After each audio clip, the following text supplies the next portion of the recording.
জানো, রোমিও ভাই ভাবিরে খালি সন্দেহ করে, আজকে গায়ে হাত তুলছে। কি, ওর এত বড় সাহস ভাবির গায়ে হাত তুলছে? তা ভাবি কিছু বলে নাই? ভাবি বলছে ওরে ছাইরা দিবে, দরকার হইলে শয়তানের সাথে সংসার করবে। জানো, ছোটবেলা বাবা মা আমারেও বলতো আমি নাকি বড় শয়তান।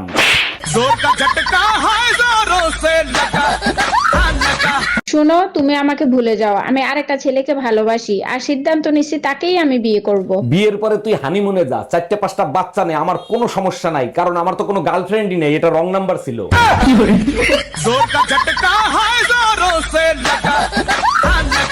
এই শুনছো, সেতু ভাইয়ের বাসায় মনে হয় গ্যাঞ্জাম লাগছে। সেতু ভাই ব্যাংকক যাবে, মনে হয় ভাবি জাইনে গেছে। আমি বুঝি না, স্বামীরা এত কষ্ট করে, মাঝে মধ্যে ঘুরতে গেলে সমস্যা কি? তোমার মতো কয়জন হয় বলো? তুমি রেডি হয়ে কোথায় যাচ্ছো?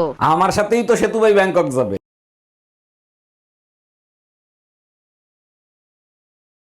সব কাপড় চুপড় নোংরা, কার বালছেরো ঘরে বসে? একদিন কাপড় কাচিনি তার জন্য এত কথা, আজকেই বাপের বাড়ি চলে যাব। আরে যা, কে বারণ করছে তোরে?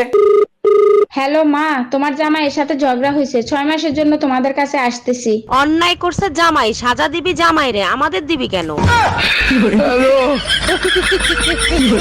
এই কই তুমি? আমি হসপিটালে। তুমি না গেলা ঈদের নামাজ পড়তে, হসপিটালে কি করো? ঈদের নামাজ পড়ে কোলাকুলি করছি, তারপরে চোখ খুলে দেখি হসপিটালে। কার সাথে কোলাকুলি করছিলা? পাশের বাড়ির ভাবির সাথে। তুই এক কাজ কর, আইসিইউতে সিট বুক কর, আমি আসতেছি। Bye bye, tata, good bye, Gaya. ভাবতেছি মরার আগে শরীরের অঙ্গ সব দান করে দেবো। শোনো, আমি যদি তোমার আগে মারা যাই তাহলে আমার মাথার ব্রেন দান করে দিও। দেখো, ওয়াদা তো করতে পারবো না, তবে যদি কিছু বের হয় তাহলে অবশ্যই দান করব। আচ্ছা ঠিক আছে। এই কি বললা তুমি? Bye bye, tata, good bye, Gaya.